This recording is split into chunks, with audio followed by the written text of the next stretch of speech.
The heat in Redemption, Texas, had a weight to it, pressing down with the silence of an unkept promise. It settled in the dust that coated every windowsill and clung to the sweat on Sheriff Luke Harlan's brow. He felt the weight most in his left leg, a dull, insistent ache that pulsed in time with the merciless sun. It was the price of a mistake, paid in full 5 years ago. Across the street, in the shimmering haze outside the saloon, that same sun was baking a bad situation to a boil. Two of Silas Blackwood's mine foremen, broad-shouldered men with faces hard as granite, had a drunk homesteader pinned against the water trough. The homesteader, a man named Miller who'd lost his wife to fever last spring, was all jutting chin and liquid courage. "I ain't selling," Miller slurred, his voice a ragged tear in the afternoon quiet. "That land is all I got left of her." "Mr. Blackwood made you a fair offer," the taller foreman said, his voice a low rumble. His name was Hobbs, and he moved with the predatory stillness of a coyote. He don't like being told no.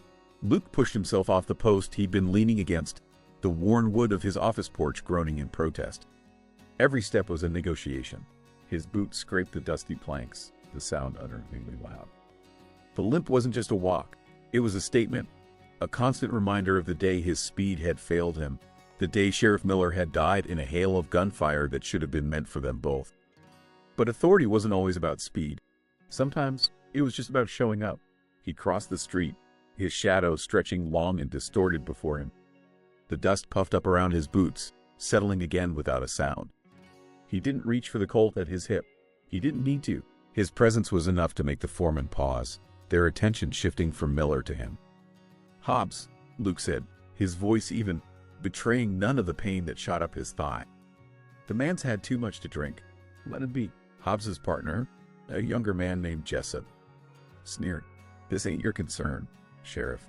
This is company business. In the middle of my town, it's my concern," Luke replied, his gaze unwavering. "Miller, go on home. Sleep it off." Miller, emboldened by the sheriff's presence, puffed out his chest. "They're trying to steal my land." "Luke." "I know," Luke said, his eyes still locked on Hobbs. The whole town knew. Silas Blackwood's Silver Crown mine was a hungry beast, swallowing land, ambition, and sometimes men. "Go home, Miller, now." There was a finality in his tone that cut through the alcoholic haze. Miller sagged, the fight draining out of him. He cast one last hateful glare at the foreman before stumbling away down the street. Hobbs slowly released his grip on the trough. "You're making a mistake, Sheriff," he said, his voice laced with a threat as thin and sharp as a razor. "Mr. Blackwood values loyalty." "I'm loyal to the law," Luke said. "You and Jessup head on back up to the mine. There's nothing for you here today." For a long moment, Hobbs stared him down, a silent battle of wills waged under the oppressive Texas sun. Luke didn't flinch. Finally, with a grunt of disgust, Hobbs turned and stalked away, Jessup trailing in his wake. As they passed, Luke saw the cracked crown symbol of the Silver Crown mine stitched onto their vests, a mark of ownership. Luke watched them go, the tension in his shoulders slowly easing. He turned to head back to his office when a flicker of movement in the alley between the saloon and the general store caught his eye. He squinted into the deep shadows, his hand moving instinctively closer to his gun. A stray dog, probably. But then he saw it again. Something small, huddled behind a stack of rain barrels. He limped toward the alley, the pain in his leg a familiar companion. The smell of stale whiskey and sun-baked garbage hung in the air. "Hello," he called out, his voice gentle. There was no answer. He rounded the barrels and stopped. Huddled in the dust was a boy, no older than 8, with a mess of tangled brown hair and eyes so wide they seemed to swallow his thin face. He was clutching a ragged bundle to his chest, a rolled-up sheet of canvas holding a handful of charcoal sticks. The boy was as silent and still as a cornered rabbit, his entire body radiating a fear that was old and deep. "Easy now," Luke said, keeping his voice low and even. "I'm not going to hurt you." The boy didn't speak. He didn't even seem to be breathing. He just stared, his gaze fixed on the star-shaped badge pinned to Luke's chest. Luke crouched down, a pained grimace flashing across his face as his bad leg protested. "You lost, son?" he asked. Silence. The boy's knuckles were white where he gripped his bundle. He was covered in a fine layer of trail dust, his clothes little more than rags. Luke's gaze softened, He'd seen that look before, in the eyes of soldiers who had witnessed things no man should see. What had this child endured to look so broken? "Are you hungry?" Luke tried again. A flicker of something. Interest. Maybe. In the boy's eyes. Luke reached into his pocket and pulled out a small, wrinkled apple he'd been saving for later. He held it out on his open palm. The boy stared at the apple, then back at Luke, his gaze darting between the offering and the badge. After a long, tense moment, he slowly reached out a trembling hand and snatched the apple, retreating back into the shadows to devour it with a desperate ferocity. Luke rose slowly, his joints groaning. Leaving the boy here wasn't an option.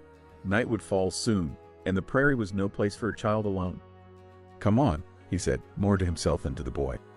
"Let's get you cleaned up." He didn't know if the boy would follow, but when he turned and started limping back toward his office, he heard the soft, hesitant scrape of small feet in the dust behind him. The sheriff's office was a sparse, lonely place, smelling of old paper, leather, and the faint, metallic scent of gun oil. It was also his home. A narrow bed was pushed against one wall, a cold stove in the corner, a sturdy table, and 2 chairs in the middle. It was a life stripped down to its bare essentials. Luke pointed the boy toward the water pump and a basin. While the child scrubbed away layers of grime with a startling thoroughness, Luke heated some leftover stew on the stove. They ate in silence. The boy, Luke had decided to call him Eli, a name that felt as quiet and sturdy as the child himself, ate with the same desperate focus he'd shown with the apple, his eyes never leaving his plate. When he was finished, he looked up at Luke, a silent question in his gaze. "You can stay here for the night," Luke said. "We'll figure things out in the morning." He made a small pallet of blankets on the floor near the stove.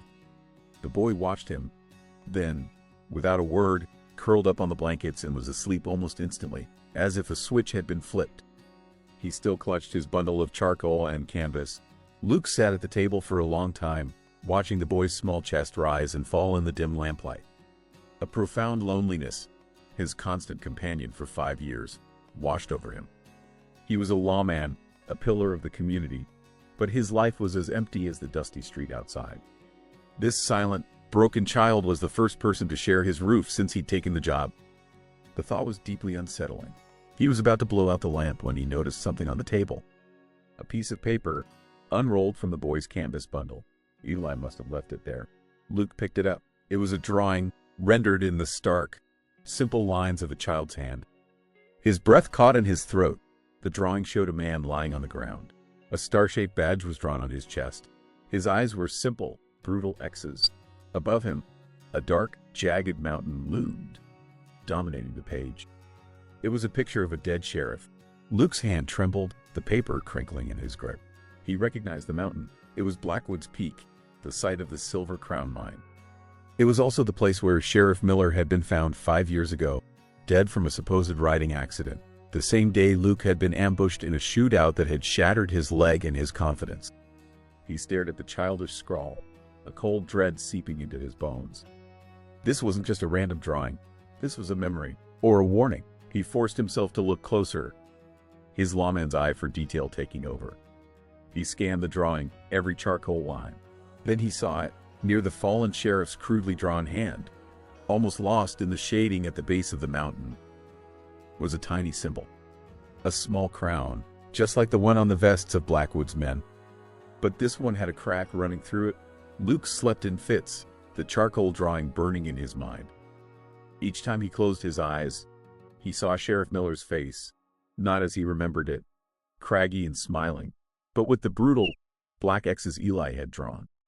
He woke to a sound that had been absent from his mornings for 5 years, the quiet, rhythmic scrape of a chair in his kitchen. For a disorienting moment, he thought it was Miller, who had often risen before him to start the coffee. Then the memory of the silent boy in the alley rushed back. He pushed himself up, his leg a knot of stiff, aching muscle. In the pale morning light, Eli was already sitting at the table, his small back straight, a charcoal stick clutched in his fingers. He was completely absorbed, his world narrowed to the rough piece of paper in front of him. Another drawing lay finished beside his elbow. Luke limped over, his boots echoing softly on the wooden floor. Eli didn't look up, but his shoulders tensed, a small, almost imperceptible tightening. Luke stopped a few feet away, not wanting to spook him. He looked down at the new drawing. This one was more complex. It showed a line of stick figures, their faces drawn as simple, downturned arcs of sadness. They were walking into a dark, gaping hole in the side of the same jagged mountain from the first drawing. Watching them from a ledge above was a single, larger figure. This figure had no mouth, but its eyes were sharp, angry slits. And on its head sat a small, crudely drawn crown, the crack clearly visible. Luke's blood ran cold. It was a story in two parts, the dead sheriff, and now, the sad men marching into Blackwood's mine. He had to know more. He pulled out the other chair and sat down, moving slowly. "Eli," he said, his voice a low rumble. The boy's hand stilled, but he didn't look up. Luke pointed to the figure with the crown. "Who is this?" he asked softly. Eli didn't respond. He seemed to shrink into himself, the life draining from his focused posture. Luke tried again, pointing to the figures entering the mine. "Do you know these men?" Silence. Eli's only response was to curl his small hand protectively around the charcoal stick, as if afraid Luke might take it away. Frustration pricked at Luke. This silent language of charcoal was the only way in, but he didn't know how to read it. He needed a translator, someone with a gentler touch, someone Eli might trust. He thought of Sarah Miller. Sarah's father had been more than Luke's predecessor. He'd been his mentor and his friend. After his death, a chasm of unspoken grief and guilt had opened between them. Luke saw his own failure in her sad, knowing eyes, and he suspected, saw a painful reminder of what she had lost. But she was also the town's schoolteacher. If anyone in redemption could reach a silent, traumatized child, it was Sarah. He rose from the table. "Come on, son," he said, his voice gentle but firm. "There's someone I'd like you to meet." Eli looked up, his wide, fearful eyes finally meeting Luke's. He clutched his drawings to his chest, a shield against the world. Luke simply held out his hand. After a long, hesitant moment, a small, dusty hand slipped into his. The touch was as light as a feather, but it landed on Luke with the weight of a sacred trust. The schoolhouse stood at the edge of town, a neat, whitewashed building that seemed to defy the ever-present dust. Inside, it smelled of chalk, old paper, and the faint, sweet scent of the prairie flowers Sarah kept in a jar on her desk. She was cleaning the slate blackboard when they entered, her back to them. She was tall and slender, with her father's auburn hair braided neatly down her back. "Luke," she said, turning, a hint of surprise in her voice. Her gaze fell on Eli, who was half hidden behind Luke's leg, and her expression softened. "Well, who is this?" "His name is Eli," Luke said, feeling a familiar awkwardness settle between them. "Found him in town yesterday. He doesn't speak." Sarah's eyes, the same clear blue as her father's, held his for a moment. They were filled with a familiar sadness, but also a quiet strength that Luke had always admired. She knelt, bringing herself down to Eli's level. "It's a pleasure to meet you, Eli," she said, her voice as warm and gentle as a summer breeze. "I'm Sarah. I'm very glad you're here." Eli peeked out from behind Luke, his gaze fixed on Sarah's kind face. He didn't speak, but he didn't retreat either. "He draws," Luke said, holding out the two pieces of paper. "He uses these to talk, I think, but I can't understand what he's trying to say." Sarah took the drawings, her brow furrowing as she studied the first one, the dead sheriff. Luke saw a flash of pain cross her face, but she quickly masked it, turning her attention to the second drawing. She spread them out on one of the small student desks, her movements calm and deliberate. "May I see them, Eli?" she asked, looking at the boy. "They're very important drawings." Eli watched her for a long moment, then gave a small, almost imperceptible nod. He let go of Luke's leg and took a tentative step toward the desk, his eyes never leaving the charcoal figures. For the next hour, they worked in the quiet, sunlit schoolhouse. Sarah's patience was a marvel. She didn't press or pry. She simply asked gentle, open-ended questions, pointing to different parts of the drawings. "This mountain looks very tall," she might say, or "These little men look so sad." Slowly, tentatively, Eli began to respond, not with words, but with gestures. When Sarah pointed to the hole in the mountain, he shivered, wrapping his arms around himself as if suddenly cold. When she touched the figure with the cracked crown, he flinched, his eyes darting toward the window as if expecting to see the man standing there. "It's a story," Sarah said finally, looking up at Luke, her face pale. "He's telling a story. My father." Her voice caught, and she took a steadying breath. "My father's death was the beginning. And these men, they're going into the mine, but they're not coming out." The simple, horrifying truth of it settled over Luke. This wasn't just a child's nightmare. This was a testimony.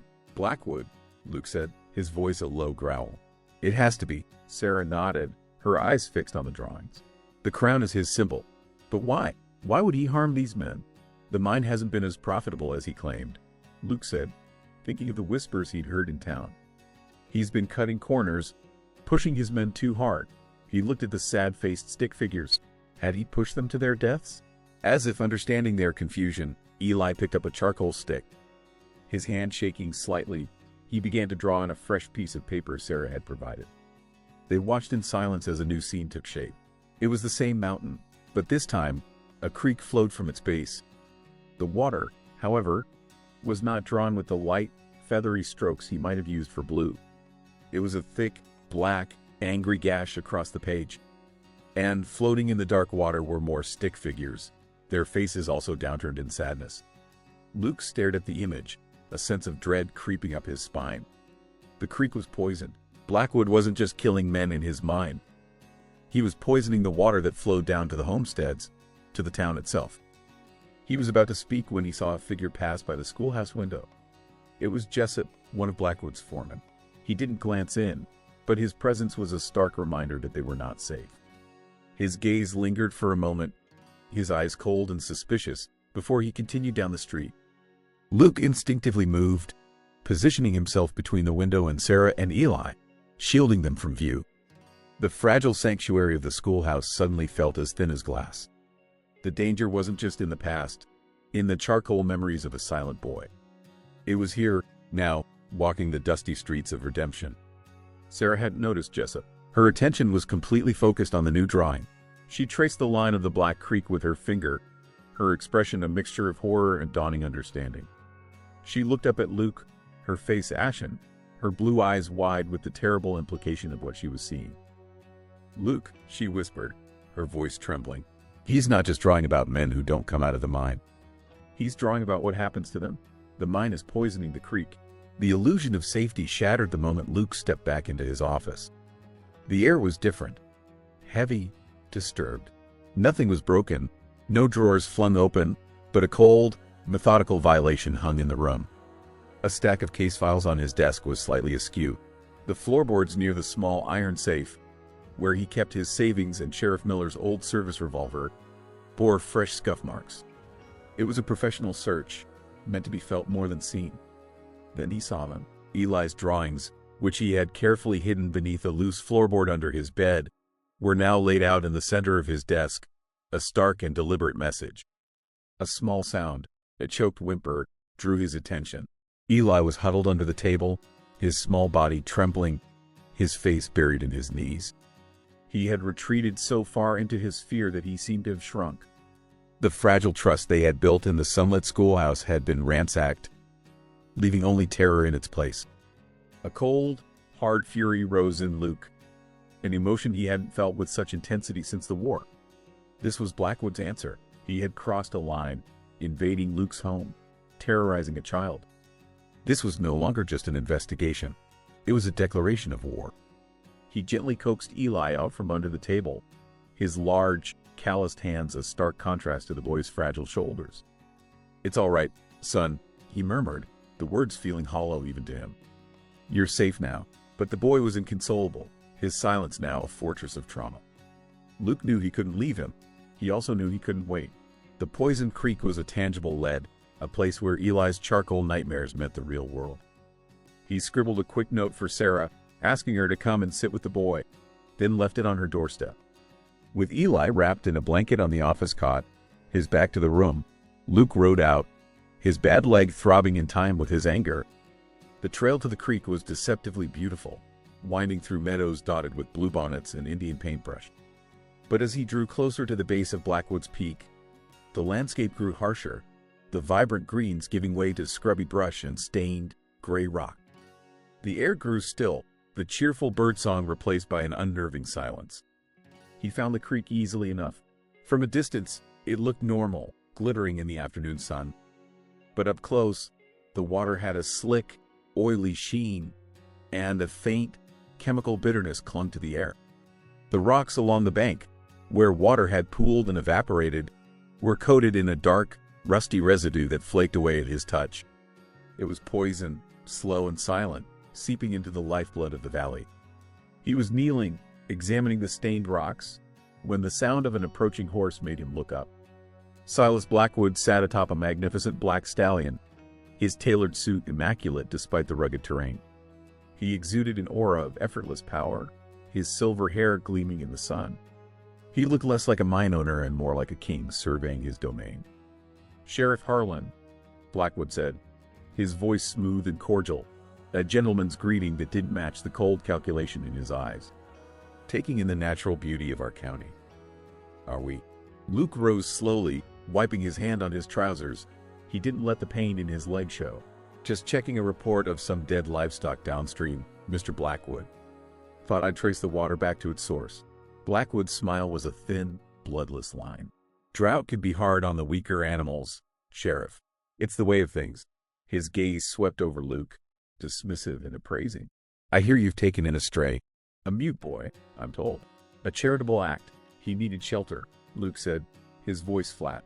"Of course," Blackwood purred, "but such children can be trouble. Their minds are prone to fantasy. It's often kinder to place them in an institution where they can receive proper care." The threat was as clear as the poisoned water at his feet. "Give up the boy. Stop asking questions. I'll see to his care myself," Luke said, his hand moving to rest on the worn leather of his gun belt. Blackwood's eyes flickered down to Luke's hand, his smile tightening. "A sheriff's duties are so demanding, especially for a man in your condition." He let the word hang in the air, a deliberate jab at Luke's disability. "It's a wonder you have time for anything else. If the boy becomes a burden, you have only to let me know.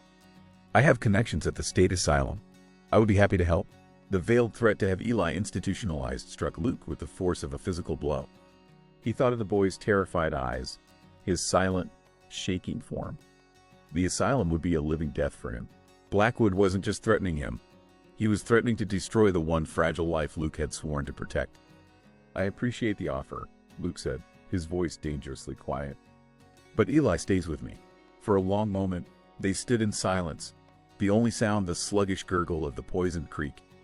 It was a duel of wills, fought with level stares and unspoken warnings. Blackwood was a man used to power, to bending the world to his will through wealth and influence. Luke was a man with nothing left to lose but his integrity and a stubborn refusal to be broken.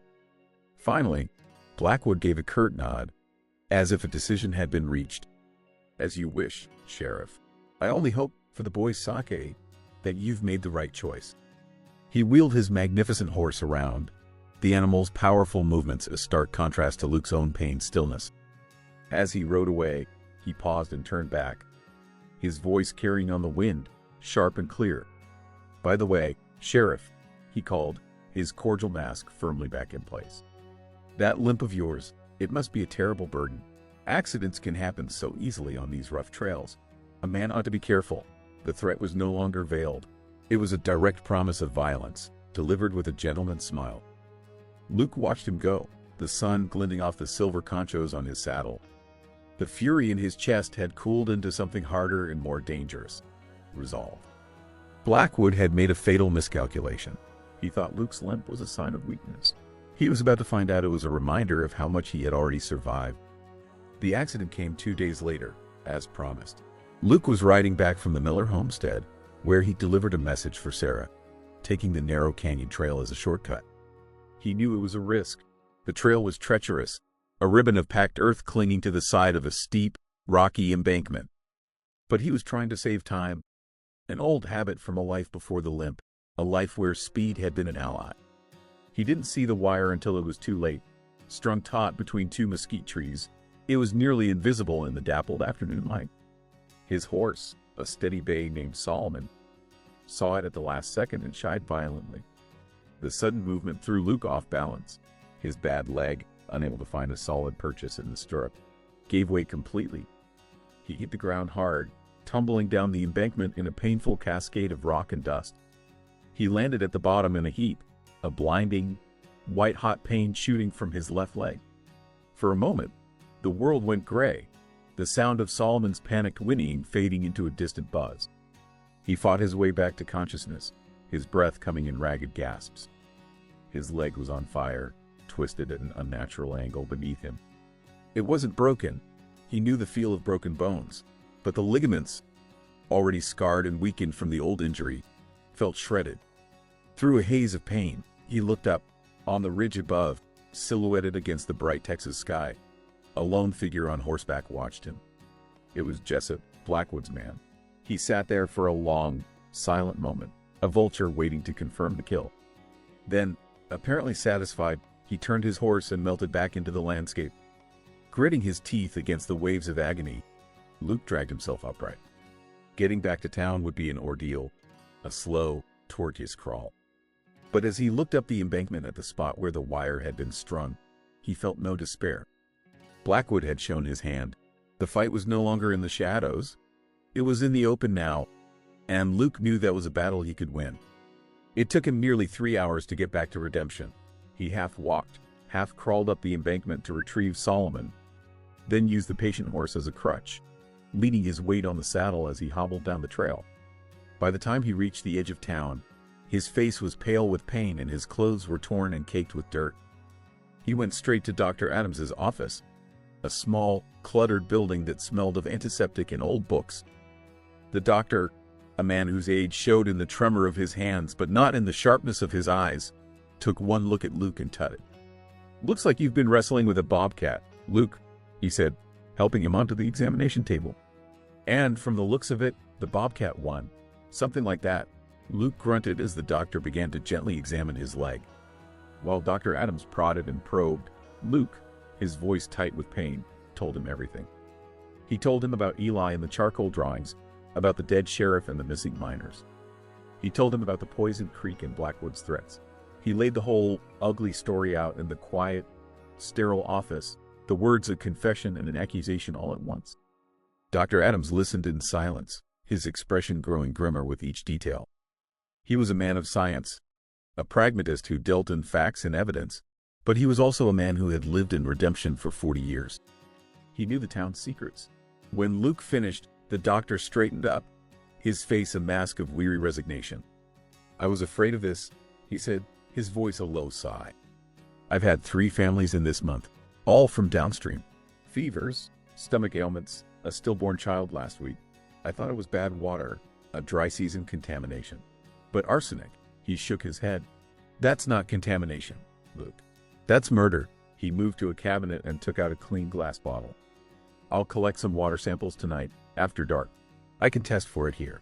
He looked at Luke, his old eyes filled with a new, hard light. "And what about Eli's drawings? Can you get them?" "Sarah has them at the schoolhouse," Luke said. "She's been working with him." "Good," the doctor said, wrapping Luke's leg in a tight bandage. "You need to get her to show him a map of the area. See if the boy can pinpoint where in that mine he saw those things.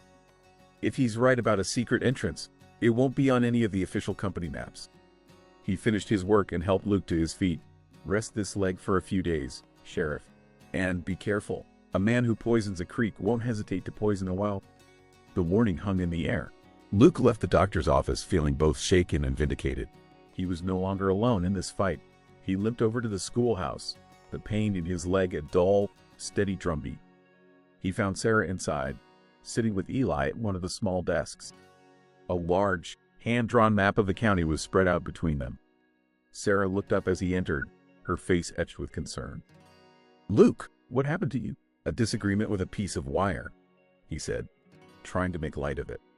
He looked at Eli. The boy was staring at his bandaged leg, his eyes wide with a familiar fear. Luke gave him what he hoped was a reassuring smile. "I'm all right, son. Just a scratch." He turned to Sarah. "Dr. Adams is helping us. He needs to know where you saw those things, Eli," he said, addressing the boy directly. "Can you show us on the map?" For a long moment, Eli hesitated. Then, looking at Sarah for reassurance, he slowly raised a small, trembling finger and pointed to a specific spot on the map. It was on the far, undeveloped side of Blackwood's Peak, a remote area marked only by contour lines and the symbol for a spring. There was no mine shaft marked, no entrance, nothing. "Are you sure, Eli?" Sarah asked gently. The boy nodded, his eyes certain. He then picked up a charcoal stick and, on the edge of the map, drew a simple picture, a pile of rocks, and behind it, a dark, gaping hole. An entrance, hidden by a rockfall. A thrill of discovery, cold and sharp, went through Luke. "He's sure," he said to Sarah. "That's where Blackwood is hiding his secrets." He knew he had to go there, to see for himself. But looking at his bandaged leg, he also knew he couldn't do it alone. He needed help, and he knew just who to ask. That night, as a sliver of moon rose over the silent prairie, Dr. Adams slipped into Luke's office through the back door. He carried a small medical bag, but instead of stethoscopes and pills, it contained several glass vials filled with dark, murky water. His face was grim in the lamplight. "It's worse than we thought, Luke," he said, his voice a low, horrified whisper. He held up one of the vials. "The water from the creek. It's not just runoff, it's arsenic, deliberately leached into the water from the tailings. He's not just being careless, he's actively poisoning the creek to cut costs." He set the vial down and opened another compartment in his bag. He pulled out a dusty, leather-bound journal. "And there's more," he said, his hand trembling slightly. "I did an autopsy on Sheriff Miller after his riding accident. I'm the county coroner, after all. The official cause of death was a broken neck, consistent with a fall." He paused, his eyes meeting Luke's. "But I always had my doubts. He was too good a horseman. So I took samples, kept them. For 5 years, I've kept them." He opened the journal to a bookmarked page. "I ran the tests again tonight, with what I know now." He looked up, his face a portrait of grief and rage. "I found traces of the same poison in his system, Luke. It wasn't a large dose, not enough to kill him on its own. But it would have been enough to make him dizzy, disoriented. Enough to make a good horseman take a bad fall on a narrow trail." The pieces of the puzzle clicked into place with a horrifying finality. Blackwood hadn't just let Miller die. He had murdered him, and he had tried to do the same to Luke. The wire across the trail hadn't been a warning. It had been an execution attempt. Luke stared at the vial of poisoned water, then at the doctor's journal. The charcoal drawings of a silent, broken boy had led them to a truth darker than any of them could have imagined. And now they had the proof. The night was a starless, suffocating blanket. Even the moon had hidden its face, as if unwilling to witness what was to come. Luke rode beside a young, tense-faced man, the late Sheriff Miller's son, Deputy Ethan Miller. Ethan was barely 20, with his father's honest eyes and a chin that hadn't yet hardened with the cynicism of the job. He had always lived in the shadow of his father's legacy, a good-natured boy trying to fill the boots of a giant. When Luke had shown him Dr. Adams's journal, the boy's grief had sharpened into a cold, adult fury. He had insisted on coming. "You sure about this?" Ethan's voice was a nervous whisper, barely audible over the chirping of crickets and the soft thud of their horses' hooves on the dry earth. "Eli's never been wrong yet," Luke replied, his own voice a low rumble. He shifted in the saddle, the ache in his leg a dull, constant throb. He shouldn't be riding, not with the injury so fresh, but there was no choice. This had to end tonight. They left their horses in a thicket of mesquite a half-mile from the location Eli had pointed out and proceeded on foot, moving with the practiced stealth of hunters. The air grew cooler as they climbed, the scent of pine and damp earth replacing the dusty smell of the plains. They found the rockfall easily, a jumble of granite boulders that looked like a natural feature of the landscape. But behind it, just as Eli had drawn, was a dark, hidden entrance, an old prospecting shaft, long abandoned and struck from any official town maps. They lit a single lantern, the flame casting long, dancing shadows that turned the tunnel into a menacing maw. The air inside was cold and stale, thick with the smell of decay. They moved deeper, their boots crunching on loose gravel, the lantern light a small, fragile bubble in the oppressive darkness. The shaft opened into a larger chamber, and the sight that met their eyes stole the breath from their lungs. This was no abandoned prospect. It was an active, illicit operation. A crude system of troughs and sluices had been built, channeling water from an underground spring over piles of gray, metallic tailings. The water, now a sickly, chemical-smelling sludge, flowed into a narrow channel that disappeared into the rock, a direct conduit to the town's creek. This was the source of the poison, but that wasn't the worst of it. At the far end of the chamber, a section of the tunnel had collapsed. The timbers were fresh, the earth still loose, and protruding from the dirt was the unmistakable shape of a human hand, its fingers curled in a final, desperate grasp. Ethan gagged, turning away, his face pale in the lantern light. Luke's stomach churned, but he forced himself to look closer. He saw another shape beneath the loose earth, the outline of a boot, and another, a piece of a blue work shirt. This was Blackwood's graveyard, the sad-faced men from Eli's drawings. Miners who had likely protested the unsafe conditions or demanded fair pay, silenced and buried where no one would ever find them. He killed them, Ethan whispered, his voice shaking with horror and rage. He buried them alive. And Eli saw it, Luke said, his own voice thick with a cold fury. The boy saw this, and he's been carrying it alone all this time. He knew they had what they needed. The leaching operation, the bodies. This was irrefutable proof. They had to get back, get to the federal marshal in the next county. They were about to retreat when a sound from deeper in the tunnel froze them in their tracks. The scrape of a boot on rock, followed by a low murmur of voices. They weren't alone. Luke extinguished the lantern, plunging them into absolute darkness. He pulled Ethan back into the shadows of a side tunnel, his heart hammering against his ribs. They heard footsteps approaching, saw the bobbing light of another lantern. Two figures emerged into the chamber. It was Hobbs and Jessup, Blackwood's foreman. Heard something, Hobbs grunted, his voice echoing in the chamber. He held his lantern high, its light sweeping across the rock walls. Sounded like loose rock. This place is going to come down on our heads one of these days, Jessup complained.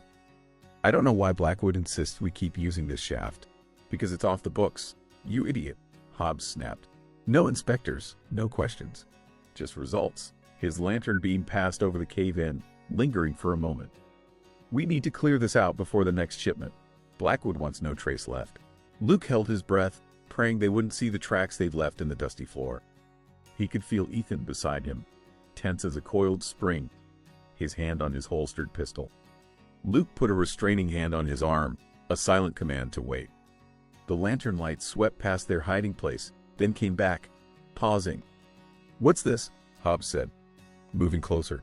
He had spotted a small, dark object on the ground, the cork from Luke's canteen, which must have fallen when he knelt to examine the cave-in. It was a small mistake, but in the silence of the mine, it was a fatal one. Hobbs raised his lantern, his eyes narrowing as he peered into the darkness of the side tunnel. Well, he said, a slow, cruel smile spreading across his face. Looks like we've got rats in the cellar. He drew his pistol. Come on out, Sheriff. The party's over. The world exploded in a cacophony of sound and light. Ethan, his fear giving way to a surge of adrenaline, fired first. The shot went wide, ricocheting off the rock wall with a high-pitched scream. Hobbs and Jessup dove for cover, returning fire, their gunshots deafening in the enclosed space. It was a desperate, claustrophobic firefight. Bullets sparked off the stone walls, filling the air with the smell of gunpowder and shattered rock. Luke, his bad leg making it impossible to move quickly, provided covering fire while Ethan, younger and more agile, tried to find a better angle.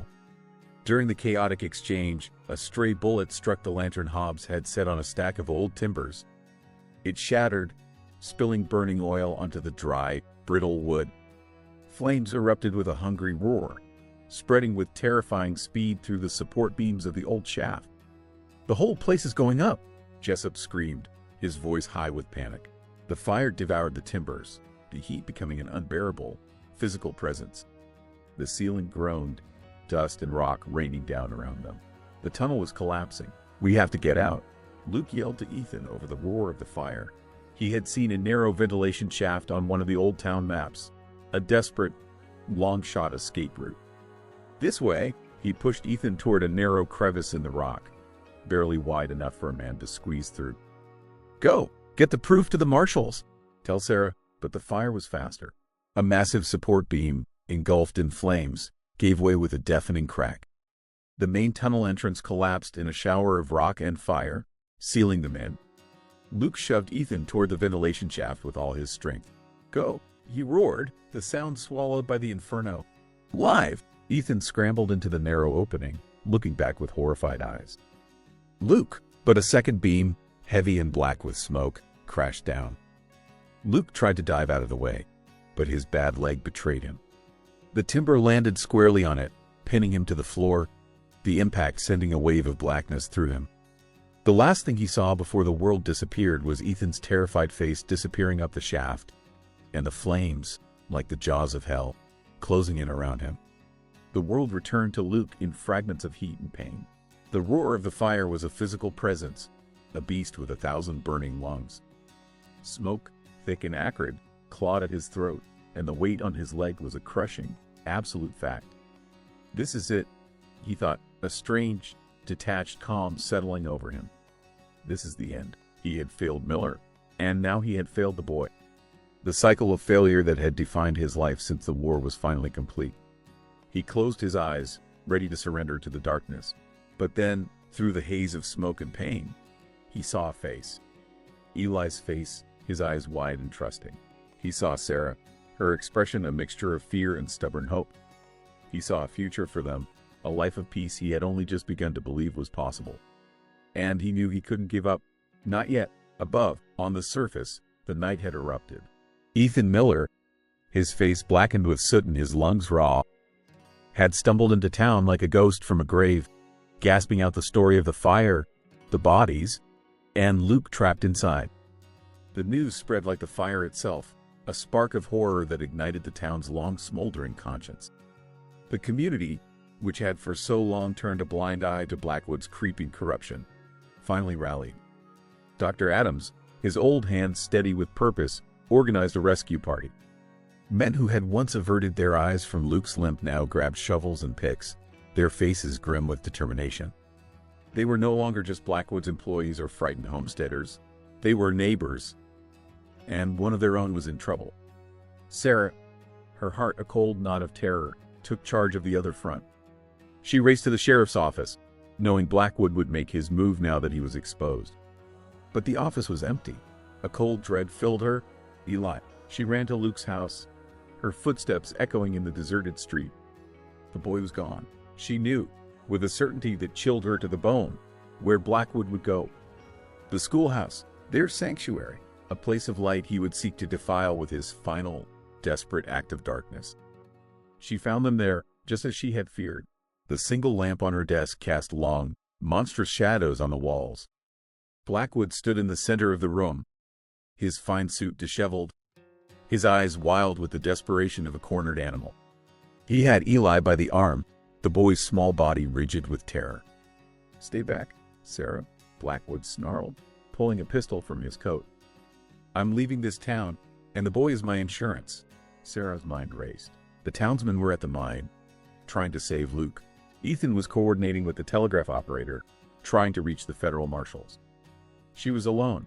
"Let him go, Silas," she said, her voice shaking but clear. "It's over. They found the bodies. They know about the poison. It's not over until I say it is," he hissed, dragging Eli toward the back door. "He's coming with me. If you make a sound, if you try to stop me, I swear I'll kill him." He held the gun to Eli's small head. The boy was trembling, tears streaming silently down his face. He looked at Sarah, his eyes a silent plea. All the trauma, all the horror he had witnessed, had come down to this moment. Blackwood gave the boy a vicious shake. "Move, you little whelp!" But Eli, who had been a vessel of silent fear for so long, did something no one expected. He stopped. He planted his small feet on the wooden floor of the schoolhouse, the very floor where Sarah had shown him kindness, where Luke had promised him safety. He looked up at the man who had murdered his father and destroyed his world, and he found his voice. From deep within his small, terrorized body, a word rose up, a word he had not spoken in months, a word of pure, defiant will. "No!" The single, clear syllable hung in the silent room. It was not a child's plea, but a man's declaration. It was the first shot in a new war, a war for his own soul. The unexpectedness of it, the sheer force of it, startled Blackwood. His grip loosened for a fraction of a second. His head turned. It was enough. The front door of the schoolhouse swung open. Luke Harlan stood there, framed in the doorway, his face a mask of soot and grime, his clothes smoking. He was supported on either side by two grimy, exhausted miners, his bad leg wrapped in a makeshift splint. He didn't have his gun. He didn't have his strength. But his eyes, burning with an unholy light, were fixed on Blackwood. He had survived. The sight of the man he had left for dead, resurrected from a fiery tomb, broke Blackwood's nerve completely. He shoved Eli away, stumbling backward, his pistol wavering. At the same moment, the windows of the schoolhouse filled with the faces of the townspeople, their expressions hard and unforgiving. They had saved their sheriff, and now they had come for his enemy. Blackwood was trapped. With a final, choked sob of despair, he dropped the pistol. It clattered to the floor, the sound of final, pathetic admission of defeat. The aftermath was a cleansing. With Blackwood arrested and awaiting a federal trial that would last 2 days and end with a guilty verdict, the town of Redemption began the slow, painful process of healing itself. The Silver Crown mine was shut down, its poisoned heart silenced. The town council, led by a newly confident Ethan Miller, began making plans to clean the creek. The bodies of the murdered miners, including Eli's father, were given a proper burial in the town cemetery. Luke's leg would never be the same. The fire and the fallen timber had done irreparable damage. But as he recovered, his spirit, which had been crippled for far longer than his body, began to mend. The town that had once seen him as a symbol of failure now saw him as a hero. But more importantly, he had finally forgiven himself. He officially adopted Eli. The paperwork was simple, witnessed by Sarah and Dr. Adams. The silent boy who had arrived in the alley began to talk, his words hesitant at first, then flowing like a spring thaw. He spoke of his father, of the mine, of the fear. And in speaking, he began to heal. The following spring, when the bluebonnets carpeted the valley and the water in the creek ran clear and sweet again, the three of them had a picnic under the shade of a large cottonwood tree. Luke's limp was more pronounced, a permanent part of who he was, but he walked with a new, quiet confidence. Sarah, who had stood by him through it all, her grief for her father now tempered by a new hope for the future, spread out a checkered blanket. Eli, his face bright with a child's uncomplicated joy, was chattering about a frog he'd seen by the water's edge. His drawings, which he still made with a focused intensity, were no longer filled with shadows and sad-faced men. Now, they exploded with color, bright yellows, vivid blues, and happy, smiling suns. He came over to Luke and handed him his latest creation. It was a drawing of the three of them, a tall man with a crooked leg, a woman with kind eyes, and a small boy standing between them. They were in front of the sheriff's office, holding hands. Above their heads, a brilliant, smiling sun shone down, its rays touching each of them. Luke looked at the drawing, a lump forming in his throat. He looked at Sarah, her face softened by the dappled sunlight, and at Eli, his eyes clear and bright, the old fear finally gone. They were no longer a crippled sheriff, a grieving daughter, and a mute, broken boy. They were a father, a mother, and a son, a family, chosen and forged in the fires of adversity. The silence that had haunted his life for so long had been replaced by the sound of a child's laughter and the steady, reassuring presence of a woman he had come to love. The dust of the past had finally settled, and in its place, something new and beautiful had taken root.